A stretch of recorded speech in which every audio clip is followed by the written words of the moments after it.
Hello students, आज हम एक नया टॉपिक स्टार्ट करने वाले हैं जिसका नाम है purification and qualitative analysis of organic compounds. इस टॉपिक में हम ऑर्गेनिक कंपाउंड्स को प्यूरिफाई करने के कुछ मेथड्स जैसे कि sublimation, crystallization, distillation, differential extraction और क्रोमेटोग्राफी के बारे में पढ़ेंगे। उसके बाद हम ऑर्गेनिक कंपाउंड्स की क्वालिटेटिव एनालिसिस के बारे में पढ़ेंगे, जिसकी हेल्प से हम यह पता करेंगे कि ऑर्गेनिक कंपाउंड्स में कौन-कौन से एलिमेंट्स प्रेजेंट हैं। तो चलिए शुरू करते हैं हम सब्लिमेशन, क्रिस्टलाइजेशन एंड डिस्टिलेशन से। जब भी कोई ऑर्गेनिक कंपाउंड बनता है तो उसमें बहुत सारी इम्प्योरिटीज होती हैं और हमें उस मिक्सचर से ऑर्गेनिक कंपाउंड को प्यूरिफाई करना होता है। ऑर्गेनिक कंपाउंड को प्यूरिफाई करने के लिए मेथड्स मिक्सचर में प्रेजेंट कंपाउंड और इम्प्योरिटी के नेचर पर डिपेंड करता है। इनमें से कुछ इम्पॉर्टेंट मेथड्स हैं sublimation, crystallization, distillation, differential extraction and chromatography. तो चलिए एक एक करके इन मेथड्स के बारे में पढ़ते हैं। सब्लिमेशन के बारे में हमने क्लास 9th में भी पढ़ रखा है कि सब्लिमेशन की हेल्प से हम ऐसे कंपाउंड्स को सेपरेट करते हैं जिनमें एक कंपाउंड सब्लाइम होता है और उसमें प्रेजेंट इम्प्योरिटीज नॉन सब्लाइम होती हैं। इसके लिए हम मिक्सचर को चाइना डिश में रखकर हीट करते हैं, लेकिन जब हम इसे हीट करते हैं तो मिक्सचर को एक फनल से ढक देते हैं और फनल के ओपन एंड को कॉटन प्लग से लॉक कर देते हैं। तो जब हम इस मिक्सचर को हीट करेंगे तो मिक्सचर में प्रेजेंट अमोनियम क्लोराइड जो कि सब्लाइम नेचर का होता है वह डायरेक्ट गैसियस फेज में कन्वर्ट होगा और इसके वेपर्स बनने लगेंगे जो कि ठंडे होकर फनल की वॉल्स पर डिपॉजिट होने लगते हैं और मिक्सचर में present non sublime impurities dish में ही रहती है। इस तरह से हम सब्लिमेशन की हेल्प से कंपाउंड्स को प्यूरिफाई करते हैं। प्यूरिफिकेशन का नेक्स्ट मेथड है क्रिस्टलाइजेशन। इस मेथड में हम कंपाउंड्स और इम्प्योरिटीज की किसी पर्टिकुलर सॉल्वेंट में सॉल्युबिलिटी के बेसिस पर इनको सेपरेट करते हैं।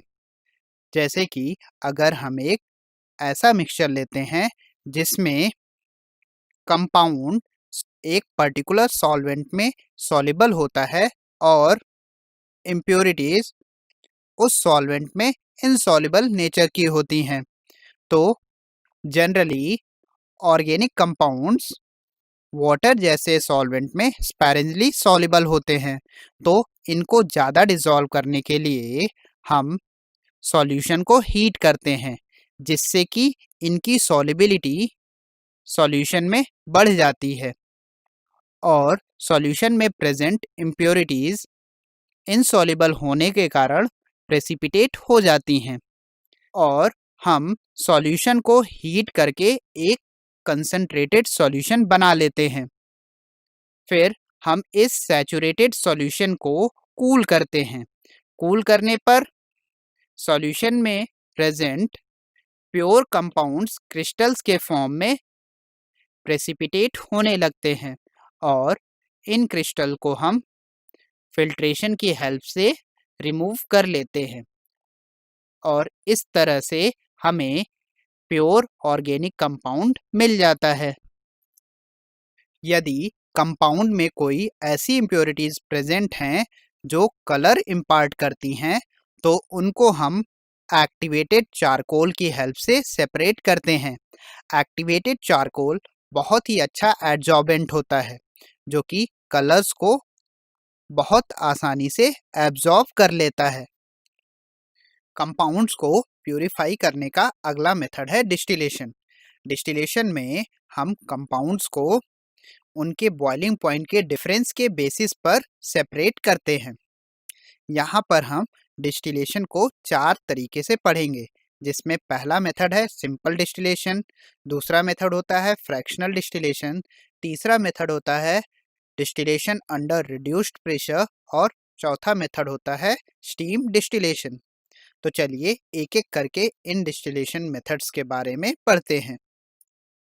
सिंपल डिस्टिलेशन की हेल्प से हम ऐसे कंपाउंड्स को सेपरेट करते हैं जिनके बॉइलिंग पॉइंट्स के बीच में काफ़ी ज़्यादा डिफरेंस होता है।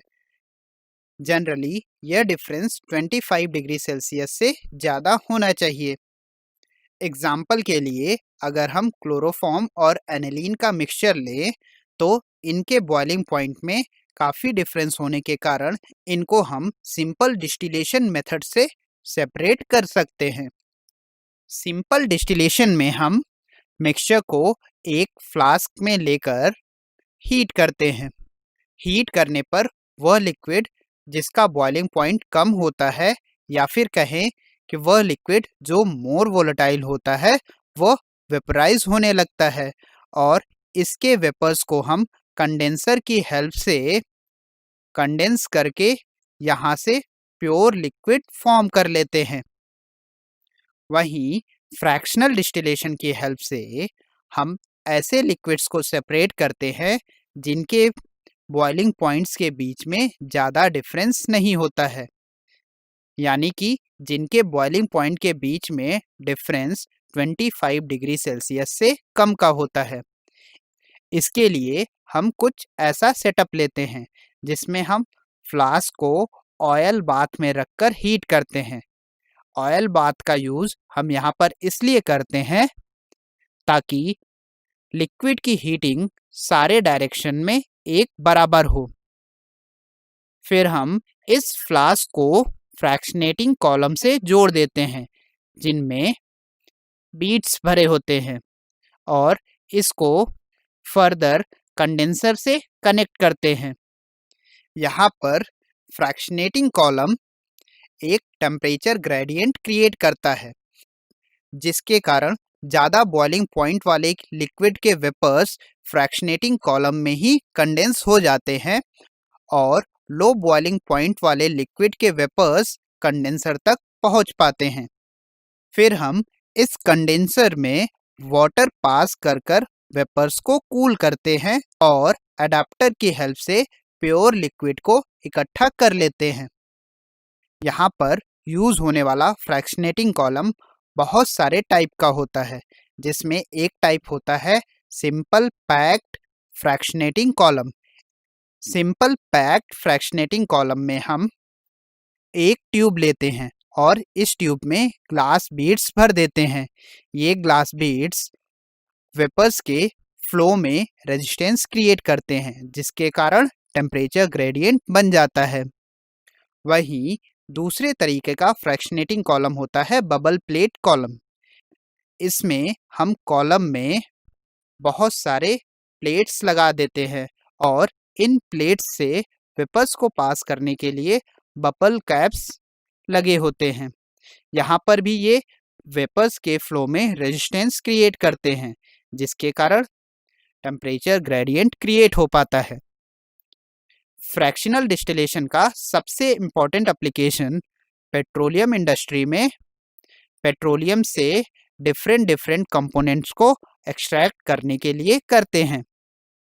डिस्टिलेशन का नेक्स्ट मेथड है डिस्टिलेशन अंडर रिड्यूस्ड प्रेशर। इस मेथड की हेल्प से हम ऐसे लिक्विड्स का डिस्टिलेशन करते हैं जिनका बॉइलिंग पॉइंट बहुत ज़्यादा होता है। इस प्रोसेस के लिए हम कुछ ऐसे सेटअप का यूज़ करते हैं। यहाँ पे हम सेटअप में एक वैक्यूम पंप का यूज़ करते हैं। यह vacuum pump low pressure create करने का काम करता है और हम जानते हैं कि लो प्रेशर पर लिक्विड्स का बॉइलिंग पॉइंट कम हो जाता है। तो इस तरह से हम हायर बॉइलिंग पॉइंट वाले लिक्विड्स का लो प्रेशर पर बॉइलिंग पॉइंट कम करके उनका डिस्टिलेशन कर लेते हैं। इस मेथड का यूज़ हम सोप इंडस्ट्री में करते हैं। जनरली सोप बनाने के दौरान जो स्पेंट लाई होता है उसमें ग्लिसरॉल प्रेजेंट होता है और ग्लिसरॉल में 3 OH ग्रुप लगे होते हैं, जिसके कारण ग्लिसरॉल मॉलिक्यूल्स में बहुत ही स्ट्रॉन्गर हाइड्रोजन बॉन्डिंग होती है और इसका बॉइलिंग पॉइंट बहुत ज़्यादा होता है। चलिए अब हम बात करते हैं स्टीम डिस्टिलेशन की। इस मेथड में हम ऐसे कंपाउंड्स को सेपरेट करते हैं जो कि स्टीम वोलेटाइल होते हैं लेकिन वाटर में इमिसिबल होते हैं।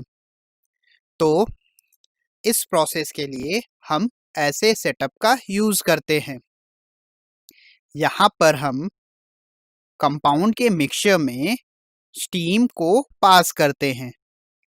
जब मिक्सचर से स्टीम पास होती है तो स्टीम के साथ साथ स्टीम वोलेटाइल कंपोनेंट भी वेपराइज होकर कंडेंसर में जाने लगता है।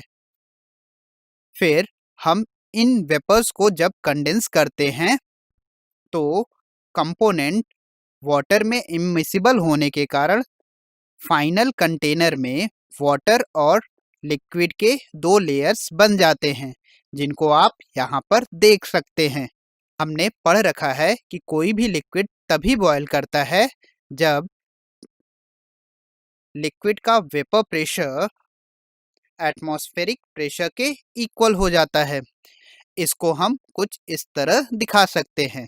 यहाँ पर P एटमॉस्फेरिक प्रेशर को रिप्रेजेंट करता है, जबकि P1 ऑर्गेनिक लिक्विड के वेपर प्रेशर को रिप्रेजेंट करता है और P2 वाटर के वेपर प्रेशर को रिप्रेजेंट करता है।